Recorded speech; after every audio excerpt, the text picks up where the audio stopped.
Hello everyone, কেমন আছেন সবাই? কেমন কাটালেন সবাই পহেলা বৈশাখ? আশা করি সবাই ভালো কাটিয়েছেন। আজকে আমরা কিন্তু খুবই ইম্পর্ট্যান্ট একটা টপিক নিয়ে কথা বলবো। সেটা হচ্ছে হরমোনাল অ্যাকনে বা হরমোনাল ব্রেকআউট। যাদের আমাদের বিভিন্ন হরমোনাল প্রবলেম আছে তারা কিভাবে জিনিসটা ট্যাকেল দিবেন বা কিভাবে বুঝবেন যে আপনার হরমোনাল প্রবলেম আছে, সেটা নিয়ে আলোচনা করবোই কিন্তু আমরা আজকে। আর আমাকে যদি কেউ চিনে না থাকেন, আমি পুষ্পিতা। আমরা আজকে কথা বলবো হরমোনাল অ্যাকনে নিয়ে। যাদের একনে জাস্ট কোনো বাইরের কোনো কারণে হচ্ছে না বা হচ্ছে যে নর্মাল যে ধুলাবালি সেই কারণে তো একনে বা ব্রেকআউট তো হয়, কিন্তু এছাড়াও কিন্তু একনে বা ব্রেকআউট আর একটা কারণ হচ্ছে হরমোনাল। সেটা হচ্ছে আমাদের শরীরে কিন্তু বিভিন্ন ধরনের হরমোন সিক্রেশন হয়। এই হরমোনগুলা আমাদের শরীরের বিভিন্ন কাজে হেল্প করে। যে আমাদের খাবারটা হচ্ছে ডাইজেস্ট করতে হেল্প করছে, আমাদের বডির বিভিন্ন ধরনের মেকানিজম কিন্তু এই হরমোনগুলাই আলটিমেটলি হচ্ছে ডিকটেট করছে। তো আমাদের অনেকেরই এই হরমোন সিক্রেশনের মাত্রাতে অনেক চেঞ্জ আসতে পারে, সেটা বিভিন্ন কারণে। কোনো কি বলবো সেটাকে, কোনো ডিরেক্ট কোনো অসুখ বা রোগের কারণেও হতে পারে, আবার কখনো যে সিম্পল কোনো একটা লাইফস্টাইল চেঞ্জ অথবা হচ্ছে গিয়ে কোনো একটা সাইড ইফেক্ট হিসেবেও কিন্তু অনেক সময় হরমোনাল প্রবলেমগুলো হয়ে থাকে। তো এই ধরনের কেসে যখন আপনার প্রবলেমটা কমপ্লিটলি ইন্টারনাল, যে হচ্ছে গিয়ে আপনার শরীরের ভেতরে কাজগুলো ঠিক মতন হচ্ছে না, এবং আপনার শরীরের ভেতরের কাজগুলো যখন ঠিক মতন হচ্ছে না, তখন কিন্তু সেটার ইফেক্টটা বাইরে খুব খারাপভাবে স্কিনের উপরে হচ্ছে গিয়ে পড়তে পারে। তো তখন যেই ব্রেকআউটগুলো হয়ে থাকে সেগুলাকে আমরা বলি কিন্তু হরমোনাল ব্রেকআউট। এবং অনেকেই কিন্তু এটা বলেন যে আমি তো সব কিছুই ট্রাই করছি, আমি তো ঠিক মতন পানি খাচ্ছি, ঠিক মতন ঘুমাচ্ছি, বা আমি ঠিক মতন ফেসটাকে ক্লিন রাখছি, রেগুলার টেক কেয়ার করছি, আমার সব স্যুটও করছি, কিন্তু তারপর আমার ব্রেকআউটটা থামছে না। তাদের কিন্তু একটা কারণ হতে পারে এই হরমোনাল ব্রেকআউট। তো আমরা আজকে কিন্তু জাস্ট স্কিন কেয়ারটা নিয়ে থাকবো না, আমরা একটু হরমোনাল প্রবলেমের কারণ অথবা কি কারণে হচ্ছে গিয়ে হতে পারে, বা আমরা কি কি সিমটমস আমরা দেখলে বুঝবো যে আমাদের কোনো হরমোনাল প্রবলেম আছে, সেই বিষয়ে আমি একটু আপনাদেরকে ধারণা দেওয়ার চেষ্টা করব। আমি প্রফেশনে যদিও কোনো ডক্টর নই, বাট আমি পার্সোনালি কিন্তু এরকম একটা কি বলবো এটাকে, ডিজিজের ভুক্তভোগী। আমার কিন্তু থাইরয়েডের একটা বড় প্রবলেম আছে, এবং যার কারণে আমার কিন্তু ফুল থাইরয়েডটাই রিমুভ করে মানে ফেলতে হয়েছে। তো এই কারণে মানে হরমোন সিক্রেশনের একটা হরমোন প্রডিউসারি গ্ল্যান্ডই হচ্ছে কিন্তু থাইরয়েড গ্ল্যান্ড। তো আমার যেহেতু এই থাইরয়েডটা নেই, তো এই কারণে আমার কিন্তু হরমোন সিক্রেশনটা নর্মালের থেকে কম, কি একদম জিরো। মানে থাইরয়েড গ্ল্যান্ডে যে হরমোন সিক্রেশনগুলো হয়, সেটা একটা হতে পারে, মানে এই হরমোন সিক্রেশন নিয়ে দুই ধরনের প্রবলেম হয়। একটা হচ্ছে যে আপনার যেটুকু হরমোন সিক্রেশন হওয়ার কথা তার থেকে একটু কম হচ্ছে, সেটাকে বলে হাইপোথাইরয়েডিজম। আবার দেখা যাচ্ছে যে যাদের একটু হচ্ছে নর্মালের থেকে বেশি হচ্ছে, তাই সেটাকে বলে হাইপার থাইরয়েডিজম। তো আমার যেহেতু থাইরয়েডটা ফুলি রিমুভ করে আমার hormone secretion literally zero, so আমি হচ্ছে অ্যাকিউট হাইপোথাইরয়েডিজমের মানে ভুক্তভোগী যেটা আর কি। তো আমার শরীরে যেহেতু কোনো হরমোন ইন্টারনালি কোনো হরমোন অ্যাকচুয়ালি প্রডিউস হচ্ছে না, আমাকে এক্সটার্নালি মেডিসিনের মাধ্যমে সেটা হচ্ছে নিতে হয়।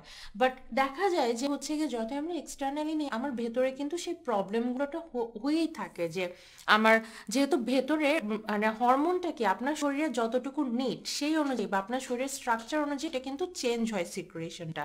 তো যখন দেখা যাচ্ছে যে আমার ওই কাজটা আমার বডির সাথে ঠিক মতন অ্যাডজাস্ট হচ্ছে না, তখন কিন্তু আমি অনেক সময় অনেক ধরনের ব্রেকআউটে ভুগি। অনেকেই হয়তো আপনারা আমাকে কমেন্ট করেন যে আমি এই যে এত স্কিন কেয়ার নিয়ে এত হচ্ছে জ্ঞান দিচ্ছি, আমার মুখে কেন স্পট। অনেকেই কিন্তু হচ্ছে গিয়ে এটা আমাকে বলেন যে আমার মুখে কেন স্পট বা আমার কেন পিম্পল হচ্ছে। তার কারণ হচ্ছে সব সময় কিন্তু সবকিছু আমাদের হাতে থাকে না। আমি হয়তো টেক কেয়ার করছি, সবই করছি, কিন্তু আমার শরীরের ইন্টারনালি যদি কোনো মানে প্রবলেম থাকে, ইমব্যালেন্স থাকে, সেটা কিন্তু সুনার লেটার আপনার শরীর মানে বাইরে একটু হলেও হচ্ছে ইফেক্ট ফেলবে। তো এখন এরকমই ঠিক হরমোনাল আর একটা প্রবলেম হচ্ছে, যেটা বাংলাদেশে এখন খুবই কমন হয়ে গেছে, সেটা হচ্ছে পলিসিস্টিক ওভারিন সিনড্রোম আর কি, যেটাকে আমরা পিসিওএস বলি। এইটারও কিন্তু সিমটমটা এই থাইরয়েডের সাথে অনেকটাই আলটিমেটলি হচ্ছে গিয়ে ম্যাচ করে। এখানে হচ্ছে গিয়ে আপনার ওভারিতে যে সিস্টের কারণে যেটা হয় যে আপনার কিন্তু হরমোন সিক্রেশনের যে ব্যালেন্সটা সেটা হচ্ছে গিয়ে নষ্ট হয়ে যায়। তো পিসিওএস নিয়ে আমি ফ্র্যাঙ্কলি স্বীকার করব যে আমার নিজের যেহেতু নেই, আমি থাইরয়েড সম্পর্কে যতটা ইনডেপথে জানি আমি ওটা সম্পর্কে অতটা ইনডেপথে জানি না। আমি আজকে একটু পড়াশোনা করে আসছিলাম, আমি হচ্ছে গিয়ে যাদের পিসিওএস আছে তাদের কাছে একটু শুনে আসছিলাম। তো আমি দেখলাম যে আমি আসলে যে প্রবলেমগুলো ফেস করি তারাও কিন্তু সেই একই ধরনের প্রবলেমগুলোই ফেস করছে। এখন এখন আমাদের কথা হচ্ছে যে এক ব্রেকআউট তো সবসময় বিভিন্ন কারণেই হচ্ছে, কখন আপনি বুঝবেন যে আপনার আসলেই হরমোনাল প্রবলেম আছে? সেটার কারণ আপনার যে কোনো ধরনের প্রবলেম প্রবলেম আমি বলবো না, যেটাকে আমি বলি ইমব্যালেন্স।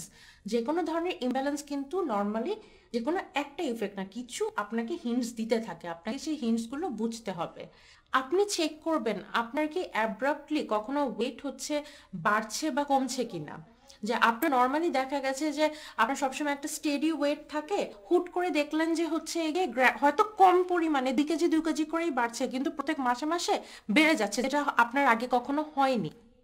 অথবা এটা কিন্তু কমার ক্ষেত্রেও হতে পারে যে আপনি ঠিকই ঠিকভাবেই চলছেন কিন্তু আপনার ওয়েটটা অ্যাব্রাপ্টলি মানে কমে যাচ্ছে। সেক্ষেত্রেও কিন্তু আলটিমেটলি এই ওয়েট মানে হরমোনাল প্রবলেমের সব থেকে বড় ইন্ডিকেশনটা কিন্তু এই ওয়েট প্রবলেমটা। সবার আগেই কিন্তু নর্মালি দেখা যাচ্ছে এই ওয়েটের প্রবলেমটা দেখা যায়, যে যাদের অ্যাব্রাপ্টলি ওয়েট বাড়ছে বা কমছে চান্সেস আর তারা কোনো হরমোনাল প্রবলেমে আসলে ফেস করছেন। আর আপনারা অবাক হবেন, আমি যখন আমার ট্রিটমেন্ট করতে যাই তখন আমি হচ্ছে জানতে পারি বাংলাদেশের মানে একটা এজের পর স্পেশালি হচ্ছে গিয়ে ম্যাচুর মানে আপনার যখন 25 বা যাদের 30 ক্রস করে যাচ্ছে তাদের বলতে গেলে কি মানে অ্যারাউন্ড 80+ পার্সেন্টেরই কিন্তু অ্যাকচুয়ালি কোনো না কোনো হরমোনাল প্রবলেম থাকে। আমরা সিম্পলি সিমটমগুলোকে জাস্ট ইগনোর করে দেই, ভাবি যে আচ্ছা একটু মোটা হচ্ছে, কিছু তো হচ্ছে না, হয়তো খাবার বেশি খাচ্ছে বা শুকিয়ে যাচ্ছে, এটা তো ভালো, আমার বডিটারও ফিট হচ্ছে। বাট অ্যাকচুয়ালি কেন হচ্ছে আপনার বডিতে কোনো ধরনের আকস্মিক পরিবর্তনই কিন্তু খুব একটা ভালো ইন্ডিকেশন দেয় না। এছাড়াও আর যেটা হচ্ছে গিয়ে প্রবলেম হতে পারে যে আপনার এনার্জি হয়তো আগের থেকে খুব কম পাচ্ছেন, যে হয়তো জাস্ট আর 5-6 মাস আগে আপনি যে পরিমাণ কাজ করতে পারতেন আপনার হচ্ছে গিয়ে এখন আর ততটা কাজ করার আপনি এনার্জি পাচ্ছেন, আপনি অল্পতেই টায়ার্ড হয়ে যাচ্ছেন। দেখা যাচ্ছে সকাল 10টার সময় ঘুম থেকে উঠছেন, আবার দেখা যাচ্ছে বিকাল একটা মানে দুপুর 1টার দিকে আপনার মোটামুটি হচ্ছে এনার্জি জিরো লেভেলে চলে গেছে, বা সন্ধ্যার সময় আপনি আর কোনো রকমই কাজ করতে পারছেন না, কনসেন্ট্রেট করতে পারছেন না। এটাও কিন্তু আর একটা ইন্ডিকেশন। আবার অনেক সময় দেখা যায় যে আপনি কোনো কিছুতে, যেটা এডিএইচডি আর কি, যে মনোযোগ দিতে যে সমস্যা, এটাও কিন্তু এখন আর একটা বড় সিনড্রোম হয়ে দাঁড়াচ্ছে। এটাও কিন্তু অনেক সময় হরমোনাল ইমব্যালেন্সের কারণে যেটা হয়, একটা জিনিসে অনেক সময় মনোযোগ ধরে রাখা যায় না।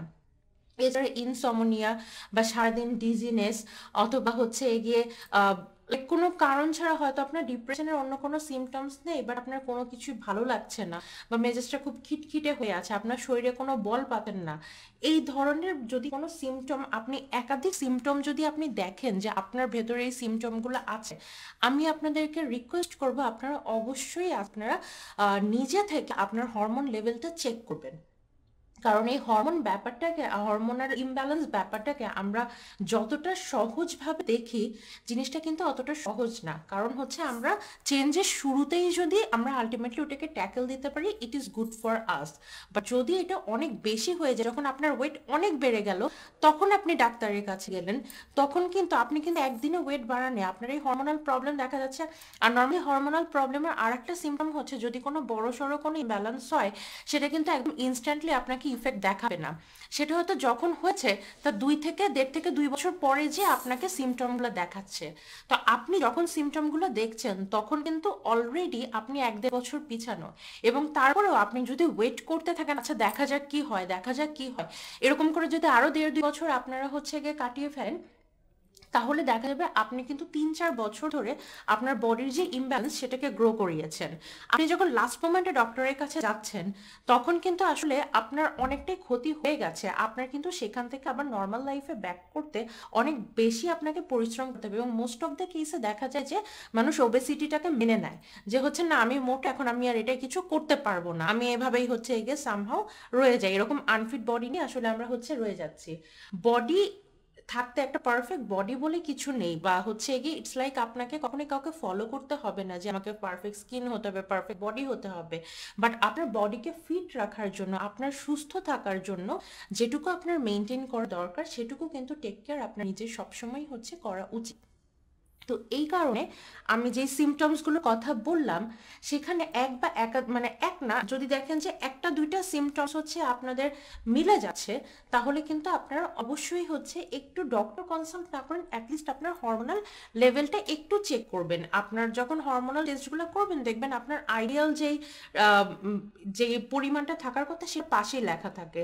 তো আপনি দেখবেন আপনার যে T3 T4 TSH যে হরমোনগুলো বা এডিশনাল কোনো যদি ডক্টর মানে প্রেসক্রাইব করে, তাহলে আপনি দেখবেন যে এগুলো আপনার রেঞ্জ থেকে কত দূরে। যদি দেখেন আপনার ওই উইদিন রেঞ্জের ভেতরে আছে then you are safe, but যদি না থাকে তাহলে কিন্তু একটা ডক্টর দেখানো খুবই দরকার। তো আশা করি আমি আপনাদেরকে একটু হলেও, আমি আমি আগেই বলেছি আমি কিন্তু পেশায় কোনো ডাক্তার না, আমি নিজে এই প্রবলেম ফেস করেছি। আজকে আমি প্রায় 4-5 বছর ধরে এই প্রবলেমটা আমি মানে সাফার সাফার বলবো না, অ্যাকচুয়ালি প্রবলেমটা আমি ফেস করছি। এবং দেখা যাচ্ছে নিজের সম্পর্কে দৌড়াদৌড়ি করতে যে এরকম অনেক কিছু ডাক্তারদের সাথে কথা বলে এরকম এগুলো যেটা কমপ্লিটলি আমার নিজস্ব এক্সপেরিয়েন্স থেকে বলা আর কি। তো এখন আমি যখন দেখতে পাচ্ছি, আমি যখন প্রথম প্রথম তো বুঝতাম না যে এটা কিরো কেন হচ্ছে কি হচ্ছে, যখন আমি এখন বা মানুষের হলেও আমি আসলে বুঝতাম না যে কেন হচ্ছে, বাট এখন যখন দেখি মানুষের সাথে কথা বলি, কেউ যখন এই ধরনের প্রবলেমগুলো নিয়ে আসে, আমি অনেকটা নিয়ে ম্যাচ করতে পারি যে আচ্ছা এই প্রবলেমগুলো হচ্ছে আমারও ছিল, বা এই জিনিসগুলো তো আসলে এটি ইন্ডিকেট করছে। তাই হচ্ছে আহ আশা করি হচ্ছে গিয়ে আপনাদের আমি এই হরমোনাল ইমব্যালেন্সটা নিয়ে কিছুটা হলেও একটু আইডিয়া দিতে পারলাম।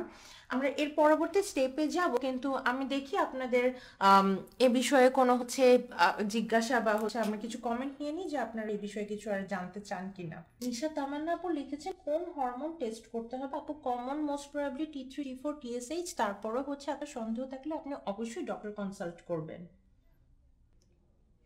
আসমা আপু লিখেছেন সিমটমগুলো আবার বলুন আপু। সিমটমগুলো হচ্ছে আপনার যদি অতিরিক্ত ওয়েটে কোনো চেঞ্জ আসে, বাড়া হোক কমা হোক, ওয়েটে কোনো চেঞ্জ আসে, বা আপনার যদি হচ্ছে ইনসমনিয়া, বা আপনার হচ্ছে গিয়ে এনার্জি অনেক কম পান, অথবা আপনার সারাদিন ডিজি লাগছে, অকারণে মন খারাপ থাকছে, এই টাইপের কিছু সিমটমসগুলো যদি আপনি দেখতে পান। আবার অনেক সময় দেখা যায় যে হচ্ছে গিয়ে যারা ফিমেল তাদের জন্য হচ্ছে গিয়ে যাদের পিরিয়ডটা রেগুলার হচ্ছে না, সেটাও কিন্তু আর একটা ইন্ডিকেশন। জেরিন তসলিম আপু লিখেছেন আপু আমার ওয়েট 130 কেজি, পিসিওএস আছে, কি কি করব আপু? ফার্স্ট অফ অল আমার মনে হয় আপনি ডক্টর দেখিয়েছেন, এবং আমি বিশ্বাস করি যে আপনার ডক্টর প্রথম যে কথাটা বলেছে আপনাকে ওয়েট কমাতে হবে, এটার আসলে কোনো বিকল্প না। আপনি পিসিওএস এর ব্যাপারটাই হচ্ছে আপনি যতদিন ওয়েটটাকে চেকে রাখতে পারেন তত আপনি হচ্ছে ভালো থাকবেন। এখন আপনার ওই যে যেটা বললাম যে আপনি হয়তো গেছেন অনেক পরে, আপনি যদি আপনি যখন ওয়েটটা প্রথম বাড়া শুরু করেছিল তখনই যদি আপনি ডক্টর কনসাল্ট করতেন আপনার জন্য কষ্টটা একটু কম হতো। এখনো যে সম্ভব না তা কিন্তু না, বাট আপনার প্রচন্ড পরিমাণ উইল পাওয়ার রাখতে হবে। আপনি একটা ডায়েটিশিয়ান হচ্ছে কনসাল্ট করুন, আপনি হচ্ছে প্রপার ডায়েট ফলো করুন, এবং অ্যাট দ্য সেম টাইম আপনি জিম জয়েন করুন। এটা আমি পার্সোনালি আপনাকে সাজেস্ট করবো।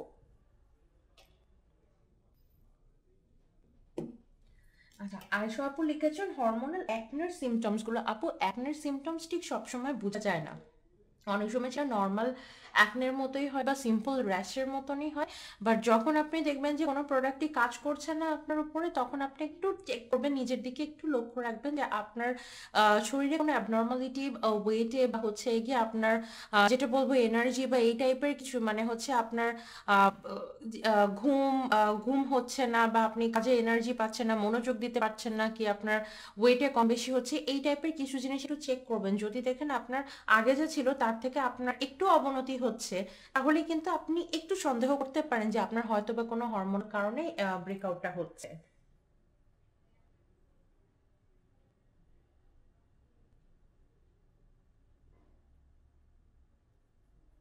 জুলিয়া আপু লিখেছেন আপু হরমোনের মেডিসিন খেলে কি পিরিয়ড অফ থাকে নাকি? আপু এটা ডিপেন্ড করে আসলে যে আপনি এখন কিসের জন্য খাচ্ছেন। আপনি রেগুলার নর্মাল হরমোনাল ইমব্যালেন্সের জন্য যদি কোনো মেডিসিন নিয়ে থাকেন সেটা আপনার পিরিয়ডে কোনো চেঞ্জ করবে না, বরং সেটাও রেগুলার করার চেষ্টা করবে। আচ্ছা, অদিতি আপু লিখেছেন হাইপোথাইরয়েডিজম আছে, নর্মাল আছে এখন, কিন্তু ওয়েট কমছে না, কি করতে পারি? বেবি নিতে কি প্রবলেম হবে নাকি? ওকে ফাইন আপু, আমি আপনাকে সেই কথাই বলবো যেটা আমার ডক্টর আমাকে হচ্ছে গিয়ে বলেছে, বেবি নেওয়ার আগে আপনাকে অবশ্যই ডক্টরের কনসালটেন্সি নিতে হবে। আপনি বেবি নেওয়ার আগে অবভিয়াসলি আপনার ডক্টরের কাছে যাবেন, তাকে দিয়ে ফুল বডি একবার চেক করাবেন। যদি তিনি অ্যাপ্রুভ করেন যে হ্যাঁ এখন আপনি বেবি নেওয়ার জন্য প্রিপেয়ার্ড ফিজিক্যালি, তাহলে আপনি বেবির জন্য ট্রাই করতে পারেন। আর ওয়েটটা আসলে আপনাকে কমাতেই হবে, এটার কোনো সলিউশন নাই। নাই। কারণ হচ্ছে গিয়ে মানে ওয়েট কমানোর কোনো অল্টারনেট সলিউশন নাই সোজা কথা আর কি। যেটা হচ্ছে আপনার ওয়েট যদি বাড়তে থাকে, আপনার শরীরে আপনি যতই মেডিসিন খান না কেন, সেটা প্রপারলি ওয়ার্ক করতেও কিন্তু আপনার বডি একটা ফিট কন্ডিশনে হচ্ছে থাকতে হবে। সো এই যে যেটা বললাম যে আমি আসলে বলবো কি, আমি নিজেও আসলে লাইক আমি আমার নিজে হচ্ছে ব্যাড ব্যাড স্টুডেন্ট আর কি। যেটা বলবো আমি, যে আমি আপনাকে এত কথা বলছি, আমি নিজেও কিন্তু দেখা যাচ্ছে যে ঠিক মতন ডায়েটটা ফলো করতে পারি না বা ঠিক মতন এক্সারসাইজ করতে পারছি না। বাট আমি যেটা করি, অ্যাটলিস্ট আমি চেষ্টা করি। হ্যাঁ, আমি জানি আমাদের লাইফ খুবই বিজি, আমাদের সবসময় সবকিছু টাইম আমরা হচ্ছে গিয়ে পাই না, বা এক্সারসাইজ সব সময় করা হয় না। বাট আপনি ছোট ছোট করে শুরু করবেন। আমি আমি প্রথমে যে ভুলটা করেছিলাম, যে আমি একবারে অনেকখানি করতে গেছিলাম, যে হচ্ছে যে না আমি একবারেই হচ্ছে খুব পরিশ্রম করে আমি একবারে হচ্ছে গিয়ে চিকন হয়ে যাবে, আমি এরকম চেষ্টা করেছিলাম। বাট আপনি যদি এতদিন ধরে আপনি একটা লিথার্জিক মোমেন্টে ছিলেন, যে এতদিন পর্যন্ত আপনি কোনো এক্সারসাইজ করেননি, আপনি কোনো ডায়েট মেনটেন করেনি, আপনি যদি হুট করে খাওয়া অফ করে দেন, মানে ভাত খাওয়াই অফ করে দিচ্ছেন, অথবা হচ্ছে 6 দিনই এক্সারসাইজ করছেন, আপনার বডি কিন্তু সেটা নিতে পারবে না। তাই আমি আপনাকে সাজেস্ট করবো, আপনি ওয়েট কমানোর জন্য আপনি একটা ডায়েটিশিয়ান কনসাল্ট করুন। এবং হচ্ছে যে এটা একটু আগে যে আপুকে বললাম, যে আপনি জিম জিম জয়েন করুন, অথবা অ্যাটলিস্ট আপনি ডেইলি কমপক্ষে 15 থেকে 20 মিনিট হাঁটার চেষ্টা করুন। তো এতে যেটা হবে যে আপনি ছোট ছোট করে চেষ্টা করবেন। প্রথম দিন 15 মিনিট করবেন, তারপরের দিন 30 মিনিট করবেন, বা হচ্ছে দরকার হলে ডেইলি করতে না পারলে আপনি সপ্তাহে 2-3 দিন দিয়ে শুরু করবেন। আপনার বডিটাকে আস্তে আস্তে এই ফিটনেস ট্রেনিং এর সাথে হচ্ছে কি ইউজ টু করবেন। তাইলে কিন্তু আপনার আস্তে আস্তে কিন্তু ওয়েটটা অনেকটাই থেকে চলে আসবে। হয়তো কোনোদিন আপনি, যেমন আমি, আমার মনে আছে যে আমি যখন 2011-এ, যখন আমার ছিল 2011-এ, আমি যখন আন্ডার গ্র্যাডে ভর্তি হই, তখন হচ্ছে গিয়ে আমার ওয়েট ছিল 37 KG. Like it is insanely, মানে অনেক কম, মানে হচ্ছে কি ইনসেন লেভেলের কম একটা হচ্ছে কি weight। যদিও আমার হাইট অনেক কম, বাট 37 কিলো আমার মোটামুটি। এই যে মুখটা আজকে এত ফোলা দেখছেন, এ আমার চাপা টাপা পুরি হচ্ছে গিয়ে ভাঙা ছিল, আমার হাত পায়ে হাড়গোড় ছাড়া কিছুই ছিল না। সেই আমি যখন হচ্ছে গিয়ে যে 2 বছরে, মানে 2 বছর না, আমি 1 বছর দেখবো আর কি, 1 বছর বলবো, হঠাৎ করে একটা বছর দেখছি যে আমি একটু একটু মোটা হওয়া শুরু করছি। প্রথমে আমি অত পাত্তা দেইনি, তার কারণ সারা জীবন তো হচ্ছে আন্ডারওয়েট ছিলাম, তাই ভাবলাম যে ওয়েট বাড়লে আমার জন্য আরো ভালো। ওই পাত্তা না দিতে দিতে দেখতে দেখতে উইদিন 6-7 মাসের মধ্যে আমি 12 থেকে 13 কেজি গেইন করে ফেলি। এবং তখন আমার হচ্ছে গিয়ে সন্দেহ হয়। এবং ইন দ্য মিন টাইম আজকে মানে আমি কিন্তু চাইলেও দেখা যাচ্ছে একটা জায়গায় ওয়েটটা আমার স্টাক হয়ে গেছে। এখন আমি অনেকটাই কমেছি, কিন্তু কমারও দেখা যাচ্ছে লিমিট আছে। আমি কিন্তু কোনোদিন ওই 37 কেজিতে আর ফেরত যেতে পারবো না। এটা কিন্তু আপনাকে মেনে নিতে হবে, যে চান্সেস আর দ্যাট আপনি 5-6 বছর আগে যেটা ছিলেন সেটা আর কোনোদিন ফেরত যেতে পারবেন না। বাট যতটুকু আপনার পক্ষে সম্ভব আপনাকে চেষ্টা করতে হবে।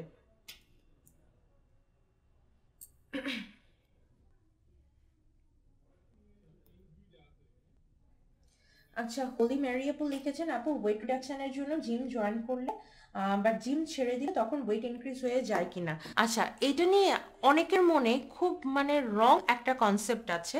আমি সেই কনসেপ্টটা দেখি আপনাদের কিছুটা হলেও দূর করতে পারি কিনা। তার আগে আমি আপনাদের একটা এক্সাম্পল দিই।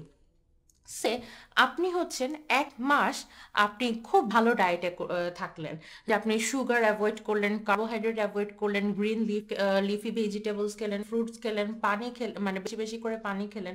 তাতে কি হবে, সেই 1 মাস আপনার ওয়েটটা খুব ভালো থাকবে, মানে ওয়েটটা দেখা যাবে অনেকটাই কমে গেছে, আপনার বডিটা খুব ফিট থাকবে।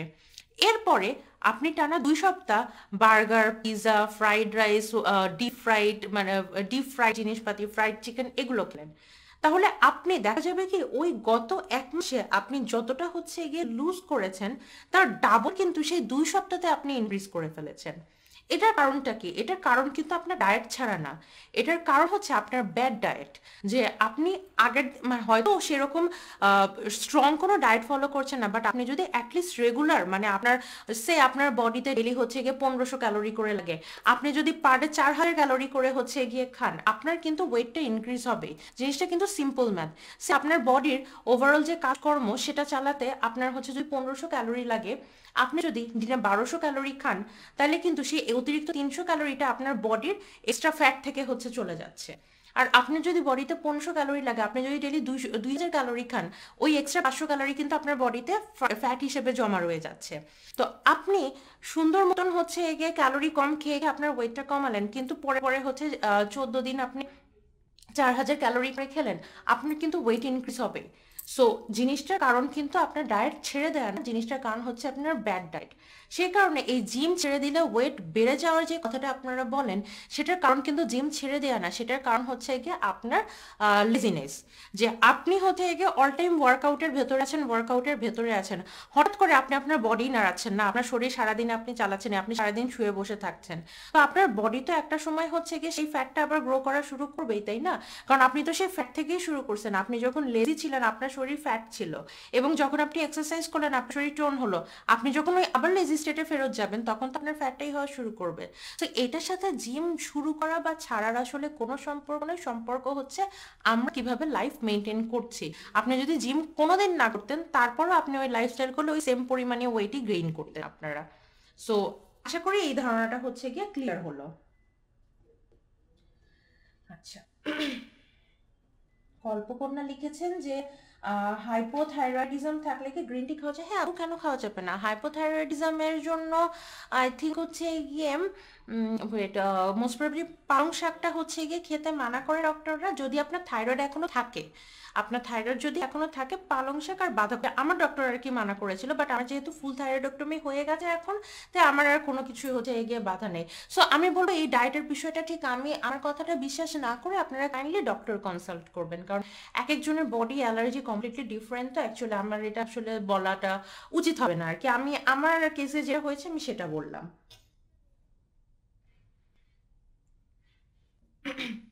আচ্ছা, অনেক কমেন্টই কিন্তু আমরা নিয়ে ফেললাম। তো এখন আস্তে আস্তে আমরা আমাদের নেক্সট টপিকে চলে যাই। এতক্ষণ তো আমরা হরমোনাল প্রবলেম কি কিভাবে হয় বা কেন হয় বা আলটিমেটলি হচ্ছে গিয়ে সিমটমস এগুলো সম্পর্কে জানলাম। এবার এই হরমোনাল কারণে আপনার ব্রেকআউট হচ্ছে, এখন আপনি কি করবেন? কারণ হরমোনাল কারণে যে ব্রেকআউট হয় সেখানে কিন্তু নর্মালি আপনি নর্মাল জাস্ট সিম্পল কারণে সে আপনি হচ্ছে গিয়ে আপনার মুখে অনেক অয়েল, রাস্তা দিয়ে হচ্ছে গিয়ে গেলেন, ডাস্ট পড়লো, আপনার পিম্পল হয়ে যাবে, কিন্তু সেই পিম্পলের কিন্তু সলিউশন আছে। যে আপনি টি অয়েল দিলেন বা হচ্ছে গিয়ে ফেসটাকে ঠিক মতন ক্লিন রাখলেন, বা হচ্ছে গিয়ে পিম্পল ড্রাইং কোনো সলিউশন ইউজ করলেন, বা অ্যান্টি পিম্পল কোনো হচ্ছে গিয়ে ট্রিটমেন্ট ইউজ করলেন, সেটা কিন্তু আস্তে আস্তে কমে যাবে। কিন্তু প্রবলেম হচ্ছে যখন আপনার পিম্পলের কারণ কোনো ডাস্ট বা অয়েল বা এরকম কিছু না, যখন আপনার পিম্পলের কারণ ইন্টারনাল হরমোনাল ইমব্যালেন্স, তখন কিন্তু আসলে বাইরের প্রোডাক্ট কাজ করার চান্স খুবই কম। যেমন আমি যখন এটা ফেস করছিলাম আমার মুখের এই এরিয়াগুলো জুড়ে খুবই মানে ছোট ছোট র্যাশের মতন হয়ে গেছিলো, এবং আলটিমেটলি ওটা কোনো কিছুতেই যাচ্ছিল না। I have tried all the products that is recommended for rashes, আমি ডক্টরও কনসাল্ট করেছি, বাট কোনো রকমই হচ্ছে গিয়ে আমার যাচ্ছিল না। বাট ওটা দেখা গেছে একটা টাইমে আমি যখন একটু রেগুলার লাইফস্টাইল মেনটেন করছি, আমি যখন ওষুধটা ঠিক মতন খাচ্ছি, তখন দেখেছি যে আস্তে আস্তে একটু টাইম লেগেছে, চলে গেছে। সো হরমোনাল প্রবলেম যেটা হচ্ছে, আপনি হরমোনাল অ্যাকনের সাথে ফাইট করতে পারবেন কোনো অ্যাকনের ট্রিটমেন্ট দিয়ে না। আপনি হরমোনাল অ্যাকনের সাথে ফাইট করতে পারবেন আপনার রেগুলার স্কিন কেয়ার দিয়ে এবং আপনার লাইফস্টাইল দিয়ে। জাস্ট এই দুইটা জিনিসই আপনাকে হরমোনাল অ্যাকনের সাথে ফাইট করতে হেল্প করবে। লাইক রেগুলার লাইফস্টাইল কি সেটা নিয়ে তো আশা করি নতুন করে বলা লাগবে না, এটা তো আমি অলরেডি এর মাঝখানে 2-3 বার হচ্ছে বলে ফেলেছি। সেটা হচ্ছে আপনি জানেন একটা আইডিয়াল লাইফস্টাইল কি হওয়া উচিত। আসলে আমাদের একটা আইডিয়াল লাইফস্টাইল হওয়া উচিত যে আমরা ডেইলি কমপক্ষে আধা ঘন্টা হচ্ছে একটু এক্সারসাইজ করব বা হাঁটাহাঁটি করব, আমরা মিনিমাম 7 থেকে 8 ঘন্টা হচ্ছে পর্যাপ্ত ঘুমাবো, আমরা হচ্ছে 6 থেকে 7 গ্লাস করে হচ্ছে গিয়ে পানি খাবো, আমরা হচ্ছে আমাদের ডিপ ফ্রাইড বা অতিরিক্ত অয়েলি ফুড যেটা সেটাকে একটু কম রাখার চেষ্টা করব, আমরা আমাদের সুগার ইনটেকটা একটু কম রাখার চেষ্টা করব। তো এগুলো হচ্ছে কি আমাদের যাদের হরমোনাল ইমব্যালেন্স আছে তাদের জন্য কমন যে বেটার। অ্যাকচুয়ালি এটা হরমোনাল ইমব্যালেন্সের জন্য না, এটা আসলে যে কারোর জন্যই কিন্তু এই কথাগুলো সত্যি, যে কারণ সুগার বা অয়েল এই জিনিসগুলো তো আমাদের জন্য আমাদের বডির জন্য খুব যে হেলদি তা কিন্তু হচ্ছে কি না। হ্যাঁ, এখন আমরা বাঙালি, আমাদের খাবারের টেস্ট দরকার হয়, তাই হচ্ছে কি আমাদেরকে এই ইনগ্রিডিয়েন্টসগুলো দিতে হয়, কারণ আমরা ছোটবেলা থেকে বেশি চিনি দিয়ে বেশি তেল দিয়ে রান্না করে হচ্ছে কি অভ্যস্ত। আপনি পারবেন না আজকে বিদেশিদের মতন তেল চিনি ছাড়া বা লবণ ছাড়া হচ্ছে গিয়ে খাবার খেতে। বাট আমরা যেটা করতে পারি, আমরা পরিমাণটা কিন্তু একটু কমাতে পারি, যে স্বাদটাও থাকলো, আমাকে একদম হচ্ছে গিয়ে ব্ল্যান্ড খাবারও খেতে হচ্ছে না, বাট আমার হেলথটাও কিন্তু হচ্ছে গিয়ে মানে একটা হেলদি লাইফস্টাইলও কিন্তু মেনটেন হলো। আচ্ছা, আর হচ্ছে ঘুমটা কিন্তু খুবই ইম্পর্টেন্ট, কারণ at the end of the day আপনি দেখবেন যে আপনি যেদিন পুরো 8-10 ঘন্টা ঘুম দিয়ে উঠেছেন আপনার ফেসটা কিন্তু ঘুম থেকে ওঠার পর অটো গ্লো করছে। যে হচ্ছে আপনার ফেসটা খুব ক্লিন লাগছে, আপনার ফেসটা খুব ফ্রেশ লাগছে, আপনার মানে খুবই গ্লোই দেখাচ্ছে। কিন্তু যেদিন দেখবেন যে আপনার ঘুম কম হয়েছে, 1.5-2 ঘন্টা ঘুমে আপনাকে সারাদিন কাটাতে হচ্ছে, কোনো কারণ ছাড়া আপনার ফেসটা একটু কালো কালো লাগবে, আপনাকে দেখে মনে হবে আপনি হয়তো খুব টায়ার্ড অথবা কোনো অসুখে ভুগছেন, দেখেই হচ্ছে গিয়ে একটা নেগেটিভ ফিলিংস চলে আসবে মানুষের মধ্যে। নেগেটিভ ফিলিংস বলতে কি, অ্যাকচুয়ালি নেগেটিভ ফিলিংস বলতে আমি বোঝাতে চাচ্ছি যে আপনি সামথিং ইজ মানে রং উইথ ইউ, এরকম একটা ফিলিংস চলে আসবে মানে আপনাকে যে দেখবে।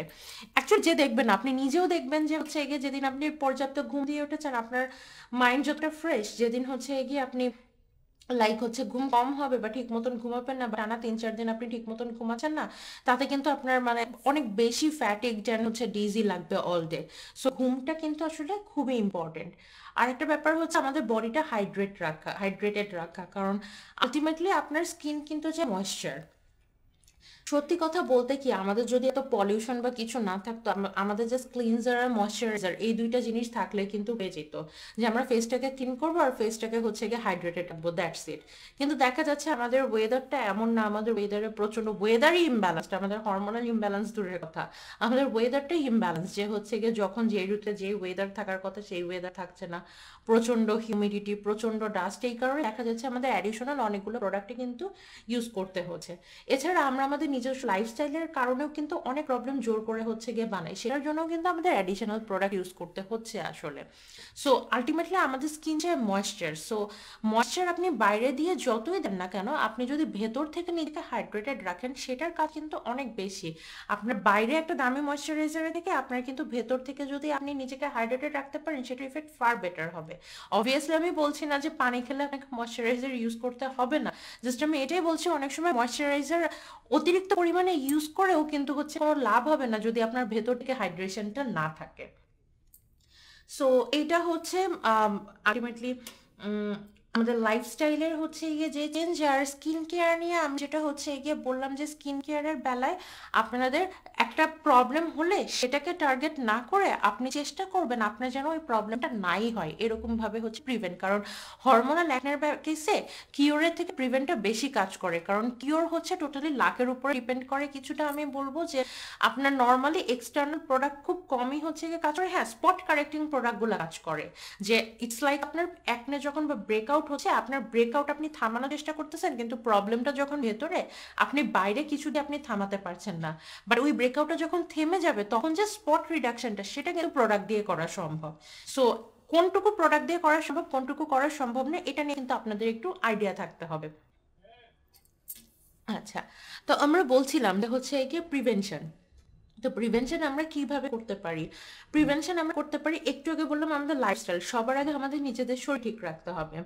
এরপরে হচ্ছে আমাদের বডি কিন্তু খুব মানে আমার স্কিন কিন্তু খুবই সেন্সিটিভ, যাদের দেখা যাবে হরমোনাল প্রবলেম তাদের স্কিনটা নর্মালি একটু সেন্সিটিভ থাকে, দেখা যাবে যে সামান্য একটু ইমব্যালেন্স বা সামান্য একটু অনিয়ম করলেই আপনার ফেসে পিম্পল হয়ে যাবে।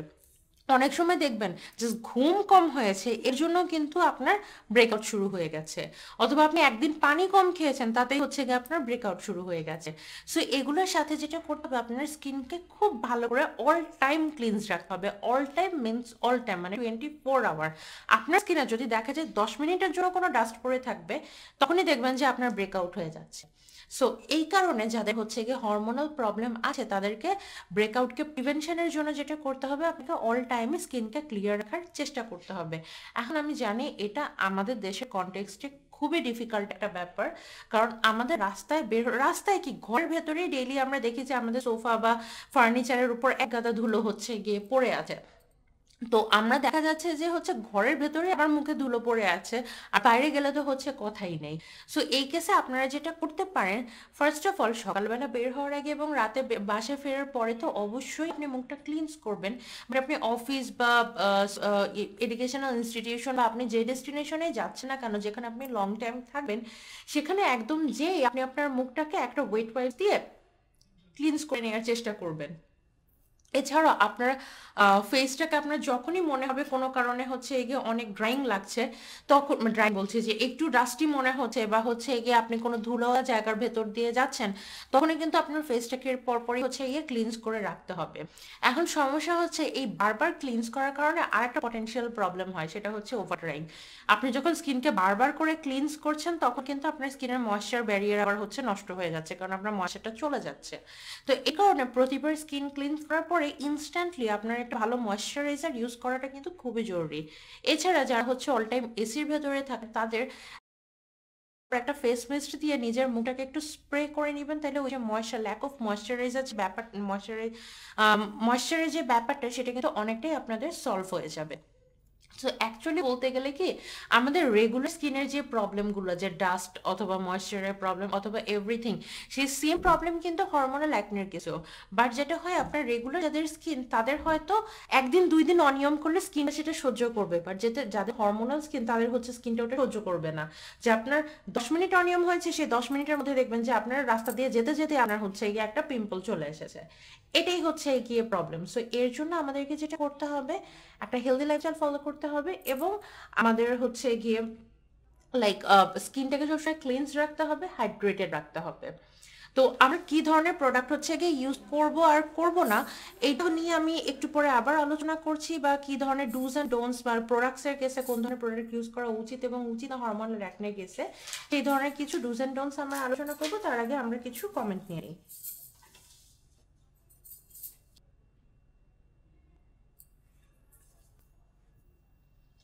আচ্ছা, লাবণী আপু লিখেছেন থাইরয়েড আছে, শরীর অনেক দুর্বল লাগে বিশেষ করে গরমে, আমি অনেক পরিশ্রম করি, ওয়েট অনেক বেশি, রেগুলার দুটো ওষুধ খাই, শারীরিক দুর্বলতা কমাতে পারি। আচ্ছা, রেগুলার দুটো ওষুধ বলতে আমি গেস করছি আপনি থাইরক্সিনের কথা বলছেন। হ্যাঁ, থাইরক্সিন আমি অ্যাকচুয়ালি আমি জানি না এটা শিওর, মানে এটা শেয়ার করা উচিত হবে কি না, কারণ এক একজনের বডি বা আমি জানি না ডাক্তারের একরকম, বাট আমি যেই ডক্টরকে হচ্ছে ফলো করি এবং যাকে যার সাথে কথা বলে আমার অনেক ইয়ে হয়েছে, আপনি যখন থাইরক্সিন খাবেন আপনার থাইরক্সিন খাওয়ার পরে অ্যারাউন্ড 1 থেকে 1.5 ঘন্টা আপনি কিছু খাবেন না, মানে হচ্ছে গিয়ে আপনার বডিতে ওটা অ্যাবজর্ব হতে, মানে আমার ডক্টর বলেছিল আর কি, যে থাইরক্সিন নেওয়ার পরে ইনস্ট্যান্টলি আপনি যদি কিছু খেয়ে নেন তাহলে হচ্ছে গিয়ে ওইটার এফিসিয়েন্সিটা অনেকটাই হচ্ছে গিয়ে কমে যায়। সো এটা করবেন যে ফার্স্ট অফ অল আপনাকে যেহেতু ডাক্তার প্রেসক্রাইব করেছেন ওইটা থাইরক্সিন খাওয়ার জন্য, আপনি আপনি দুনিয়ার সবকিছু ভুলে যাবেন, আপনি ওষুধটা ঠিক মতন খাবেন। সব থেকে বড় কথা হচ্ছে গিয়ে এটা, আদারওয়াইজ আপনি যদি ওষুধ ঠিক মতন না খান আপনার বডি কোনোভাবে কাজ করবে না। তো আপনি ওষুধটা হচ্ছে গিয়ে ঠিক মতন খাবেন, প্লাস ওষুধটা ঠিক মতন মানে মেনটেন করবেন। আর স্বাভাবিক ব্যাপার আপু, আপনার যেহেতু হচ্ছে আমি মোস্ট আমাদের দেশে হাইপোথাইরয়েডিজমটা বেশি, আপনি লিখেননি আপনার হাইপো নাকি হাইপার। সো গেস করছি আপনার হাইপোথাইরয়েডিজম, দুর্বল লাগাটা খুবই স্বাভাবিক। গরম, হ্যাঁ থাইরয়েডের আরেকটা, থাইরয়েড পেশেন্টদের আরেকটা প্রবলেম হচ্ছে অতিরিক্ত গরম বা ঠান্ডা তারা সহ্য করতে পারেন না। তো পরিশ্রম অনেক করেন, ওয়েট অনেক বেশি। হ্যাঁ, আপনার এই দুর্বলতাটা কমাতে ফার্স্ট অফ অল আপনাকে কিন্তু ওয়েটটা কমাতে হবে। সো ওয়েট যদি আপনি না কমান আপনি খুব অল্পতেই ক্লান্ত হয়ে পড়বেন, ফ্যাটিক হয়ে পড়বেন এবং ultimately at the end of the day কিন্তু আপনার কোনো কিছু আর ভালো লাগবে না। সো ওয়েটটা আমি বারবারই কেন বলছি, কারণ আমাকেও কিন্তু সবাই এটাই, মানে আমি যখন প্রবলেমগুলো ফেস করেছিলাম আমার ডক্টর কিন্তু আমাকে বারবার এটাই বলেছিল যে তুমি যতক্ষণ তোমার বডিটা ফিট রাখতে পারবা ততক্ষণই কিন্তু তুমি ভালো থাকতে পারবা। সো যতই আমরা আদার প্রবলেমের কথা বলি না কেন, তার মেইন কজ কিন্তু এই অতিরিক্ত ওয়েট গেইনটা। সো হচ্ছে গিয়ে ওয়েটটা একটু কমানোর চেষ্টা করবেন আপু।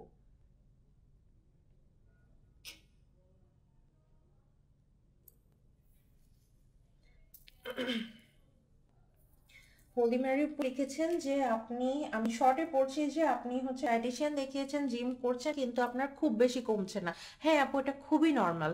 অনেক সময় দেখা যায় প্রথম 6-7 মাস আপনার কোনো ওয়েটই কমবে না, কারণ জিম করলে আপনার যেটা হয় আপনার বডির যে ফ্যাটগুলো সেগুলো আস্তে আস্তে মাসেলে হচ্ছে কনভার্ট হতে থাকে।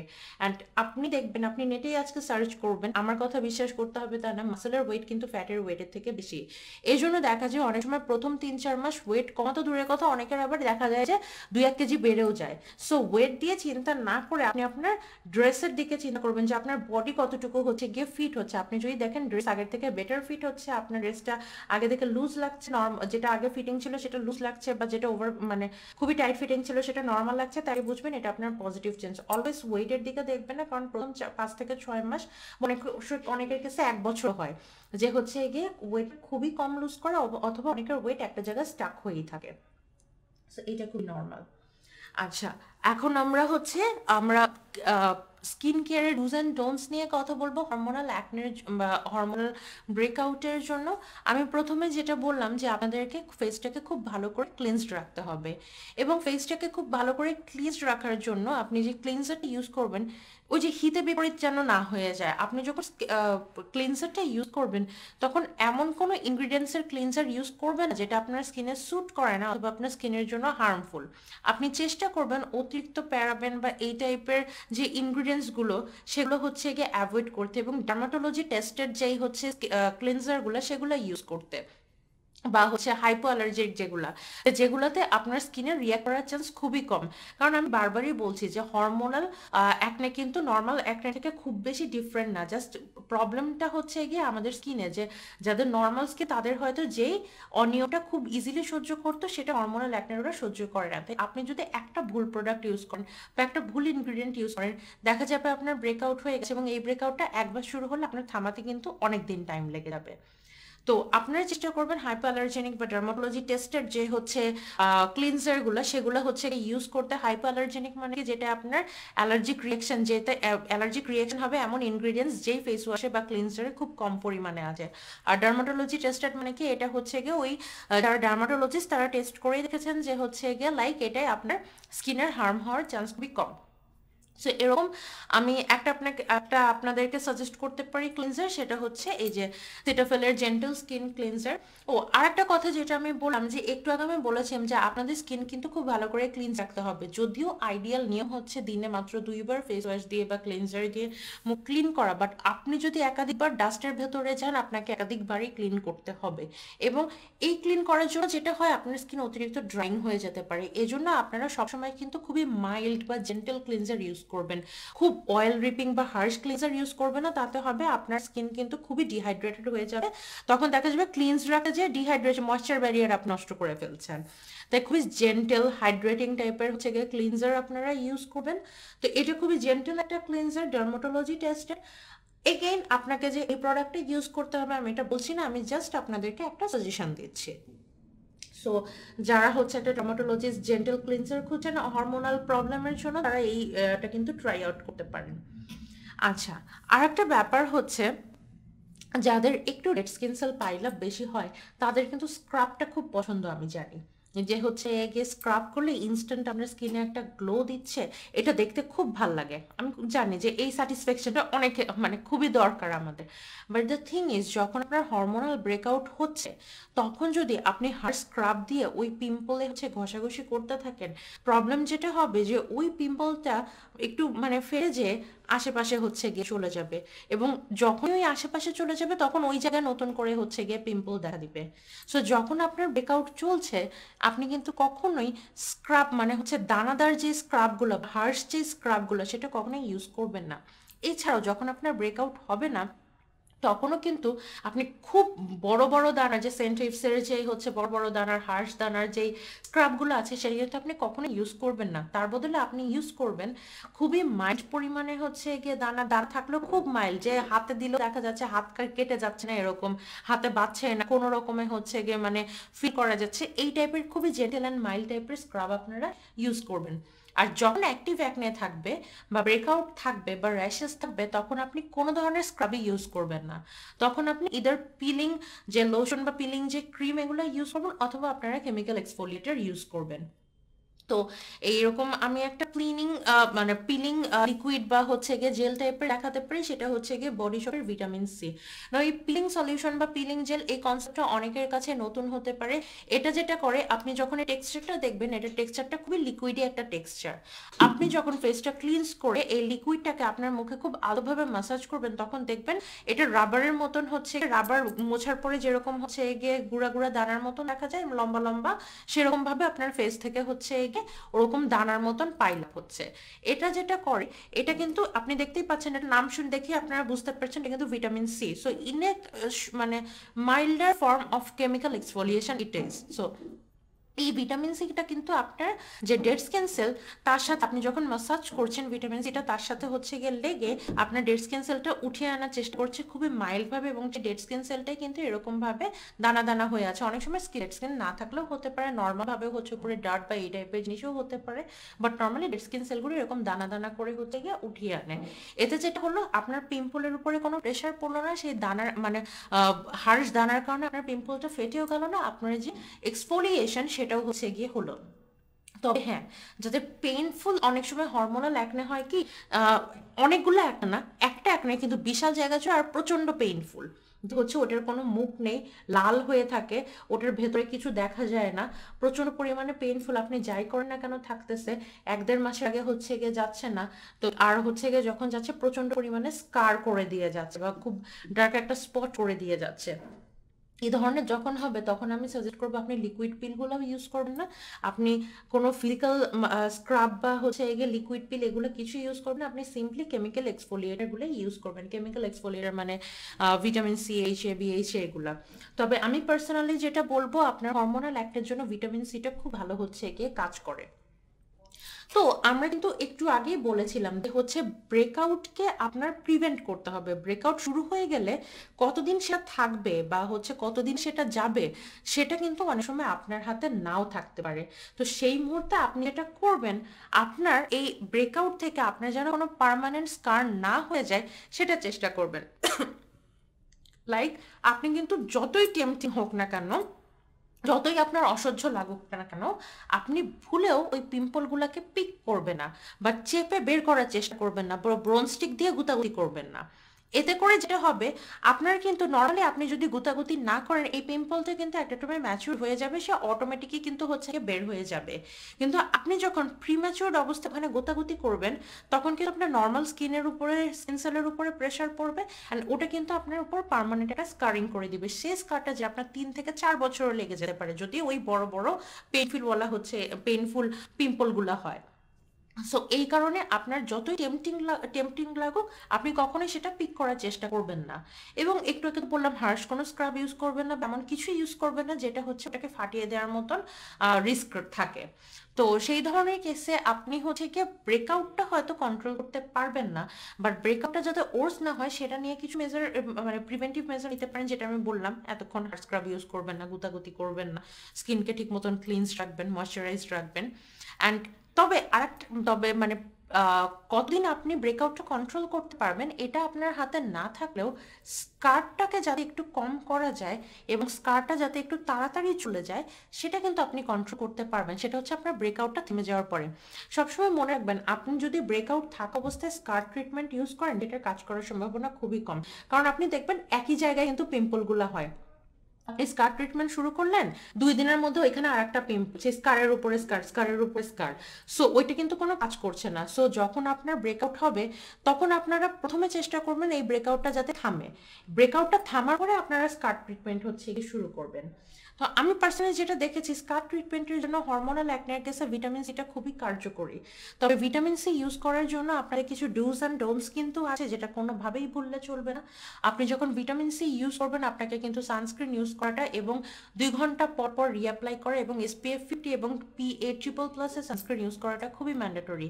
এটা ইউজ না করলেও আপনার সানস্ক্রিন ইউজ করা ম্যান্ডেটরি, বাট যারা ভিটামিন সি বা যে কোনো ধরনের কেমিক্যাল এক্সফোলিয়েটার ইউজ করবেন, আপনারা যদি সানস্ক্রিন ইউজ না করেন, আপনার স্কিনে কিন্তু বড়সড় একটা প্রবলেম ক্রিয়েট করে ফেলবে। আপনার স্কিন অনেক বেশি সানসেনসিটিভ হয়ে যাবে, আপনার স্কিনে ব্রেকআউটের সংখ্যা বেড়ে যাবে, স্কারিং এর পরিমাণ বেড়ে যাবে। সো যারা ভিটামিন সি বা যে কোনো ধরনের কেমিক্যাল এক্সফোলিয়েটার ইউজ করেন, ভুলেও কিন্তু আপনারা সানস্ক্রিন ইউজ করতে ভুলবেন না। সো আপনারা কেমিক্যাল এক্সফোলিয়েটার ইউজ করবেন, এই সানস্ক্রিন সাথে ইউজ করবেন। আর আপনারা শুরুতেই বেশি কনসেন্ট্রেশনে না যায়, আপনারা কম কনসেন্ট্রেশন দিয়ে হচ্ছে গিয়ে শুরু করবেন, এবং আপনারা ডেইলি লাগানো শুরু করবেন না। আপনারা হচ্ছে প্রথমে সপ্তাহে মাত্র 2 দিন দিয়ে শুরু করবেন, যদি দেখেন স্যুট করছে 3 দিন করবেন, 2 সপ্তাহ দেখবেন যে আপনার স্কিন ঠিক মতন রিয়াক্ট করছে কিনা বা কোনো রকম অ্যাডভার্স রিয়াকশন হচ্ছে কিনা। যদি রিয়াকশন না হয় তাহলে হচ্ছে আপনি 3 দিনে ইনক্রিজ করবেন। যদি সেটাও আপনি 1 মাস দেখেন যে মোটামুটি ইউজ হয়ে গেছেন, আপনি হাইস্ট 4 দিন নিতে পারেন, এর বেশি কিন্তু কখনোই হচ্ছে গিয়ে যাবেন না। কারণ অতিরিক্ত এক্সফোলিয়েট করাও কিন্তু আপনার স্কিনের জন্য খুব ভালো হচ্ছে, মানে হেলদি না অ্যাকচুয়ালি। সো আমরা খুবই বাজেট ফ্রেন্ডলি একটা ভিটামিন সি সলিউশন আপনাকে হচ্ছে আপনাদেরকে দেখাতে পারি। এটা হচ্ছে ascorbyl glucoside solution. So in a sense এটা হচ্ছে একটা ভিটামিন সি ডেরিভেটিভ, সোজা কথায় আর কি। নামটা অনেক কঠিন কেমিক্যাল নাম, অর্ডিনারি ব্র্যান্ডটাই কিন্তু একদম হচ্ছে গিয়ে র ইনগ্রিডিয়েন্টসের হচ্ছে র ফর্মুলার অ্যাকচুয়ালি একটা ব্র্যান্ড। সো নামগুলো একটু কঠিন, বাট এটা হচ্ছে স্টেবিলাইজড একটা ভিটামিন সি। স্টেবিলাইজড হওয়াটা কেন ইম্পর্টেন্ট, কারণ ভিটামিন সি কিন্তু স্টেবল থাকে না খুব বেশি। ভিটামিন সি খুব ইজিলি অক্সিডাইজ হয়ে যায়। অক্সিডাইজ কি জিনিস, আপনার বাতাসের অক্সিজেনের সাথে যখন কোনো কেমিক্যাল রিয়াক্ট করে সেটার যখন হচ্ছে গিয়ে স্ট্রাকচারটা চেঞ্জ হয়ে যায়, প্রপার্টিসগুলো চেঞ্জ হয়ে যায়, তখনই সেটাকে আমরা বলি অক্সিডাইজ হওয়া। ভিটামিন সি খুবই আনস্টেবল হওয়াতে এটা হচ্ছে খুব জলদি অক্সিডাইজ হয়েছে। এবং ভিটামিন সি স্টোর করে কিন্তু একটা নিয়ম আছে, আপনি যদি এরকম লাইক রোদের মধ্যে আপনি প্যাকেট ছাড়া ওপেনলি হচ্ছে গিয়ে রেখে দিবেন, এটা কিন্তু হার্ডলি 1 মাসের মধ্যে আপনার অক্সিডাইজ হয়ে যাবে। আপনি প্রোডাক্ট কিনলেন, ঠিক মতন বেনিফিট পাবেন। আর অক্সিডাইজ হয়ে যাওয়ার পরে ইউজ করলে সে কিন্তু আপনার স্কিনে অ্যাডভার্স ইফেক্ট ফেলবে। সো এটা সবসময় আপনার একটা ঠান্ডা পরিবেশে, আমি ফ্রিজের ভেতরে রাখি, ঠান্ডা পরিবেশে অন্ধকারে হচ্ছে গিয়ে রাখবেন এবং প্যাকেটের ভেতরে রাখবেন। এই বাইরের প্যাকেটটা ফেলে দিবেন না, এই প্যাকেটের ভেতরেই সবসময় ঢুকিয়ে রাখবেন। যদিও এটা স্ট্যাবিলাইজড করা, বাট স্টিল আমাদের যে ওয়েদার, এই অর্ডিনারি ব্র্যান্ডটা কিন্তু আমাদের দেশের না। সো তাদের দেশে কিন্তু এত হিউমিডিটি, এত রোদ, এত কাঠফাটা রোদ না। সো এত মানে হচ্ছে তারা এই যে পরিমাণ স্ট্যাবিলাইজড করছে তাতে তারা রুম টেম্পারেচারে রাখতে পারে, বা আমাদের টেম্পারেচার কিন্তু তাদের দেশের মতন না। এবং আমাদের দেশে কিন্তু রোদ অনেক পরিমাণে বেশি। সো হচ্ছে গিয়ে এখানে যদিও এখানে লেখা থাকে যে নর্মাল টেম্পারেচারে রাখলেই হবে বা এরকম, বাট তারপরে আমি সাজেস্ট করবো আপনারা ফ্রিজে রাখবেন, অন্ধকার জায়গায় রাখবেন এবং প্যাকেটের ভেতরে রাখবেন। এবং আপনারা কালার চেঞ্জ দেখবেন, আপনারা যদি দেখেন কালারটা একটু হচ্ছে কমলাটে বা লালচে হয়ে এসেছে, তখন কিন্তু ওটাকে আপনারা আর ইউজ করবেন না। আর কয়দিন লাগাতে হবে সেটা তো হচ্ছে গিয়ে বললাম না, সানস্ক্রিনটা কিন্তু খুবই মাস্ট। হ্যাঁ, হলিমারি আপু লিখেছেন সেটাফিল ক্লিনজার ভিটামিন সি পিলিংটাকে ড্রাই স্কিনে ইউজ করতে পারবেন কিনা। হ্যাঁ আপু, আমি আজকে যে প্রোডাক্টগুলো দেখিয়েছি, আমি ড্রাই স্কিন অয়েলি স্কিন ভাগ করে হচ্ছে গিয়ে দেখাইনি। এই প্রোডাক্টগুলোর কোনোটাই হচ্ছে গিয়ে আপনার স্কিনকে অতিরিক্ত অয়েলিও করবে না, অতিরিক্ত ড্রাইও করবে না। আপনার ড্রাই বা অয়েলির উপর আপনার ময়শ্চারাইজারটা ডিপেন্ড করবে, বাট এগুলো হচ্ছে আপনি অল টাইপ অফ স্কিনে হচ্ছে গিয়ে ইউজ করতে পারেন। এগুলো খুবই মাইল্ড প্রোডাক্ট, এগুলো আপনার স্কিন টাইপের কোনো চেঞ্জ করবে না, দ্যাটস ফর শিওর। এখন আপনার স্কিন যদি অতিরিক্ত ড্রাইং হয়, এই স্টেপগুলোর পরে আপনি হচ্ছে গিয়ে একটা ভালো ঠিক ময়শ্চারাইজার হচ্ছে গিয়ে ইউজ করে নেবেন, বা অয়েল কন্টেন্ট একটা ময়শ্চারাইজার ইউজ করে নেবেন। আপনার যদি অয়েলি হয়, আপনি ওয়াটার বেসড একটা ময়শ্চারাইজার ইউজ করে নেবেন। আর এই পিলিং সলিউশনটাও কিন্তু আপনারা ডেইলি ইউজ করবেন না, এটা আপনি উইকলি হাইয়েস্ট টু বা অথবা আপনার যদি খুব তাড়াতাড়ি dead skin cell pile up হয়, তাহলে আপনি হাইয়েস্ট 3 ডেজ হচ্ছে ইউজ করতে পারেন, এর বেশি কিন্তু কখনোই না। সরি, আমি উল্টা করে ধরেছি। যারা দেখেননি এতক্ষণ, এই যে বডি শপের ভিটামিন সি লিকুইড পিলটা।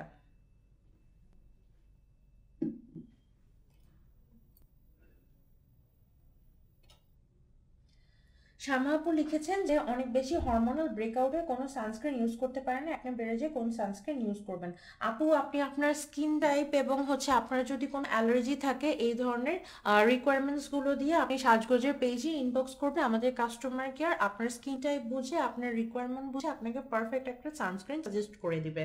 কারণ হচ্ছে গিয়ে সানস্ক্রিন আপনি যখনই ভুল সানস্ক্রিন ইউজ করবেন তখনই আপনার ব্রেকআউট হবে। সো অ্যাকচুয়ালি আপনার স্কিন টাইপ বুঝে সানস্ক্রিন ইউজ করাটা খুবই দরকার। এবং সানস্ক্রিন কিন্তু দিনে একবার লাগালেই হয় না, আপনাকে 2-3 ঘন্টা পর পর কিন্তু রিঅ্যাপ্লাই করতে হয়।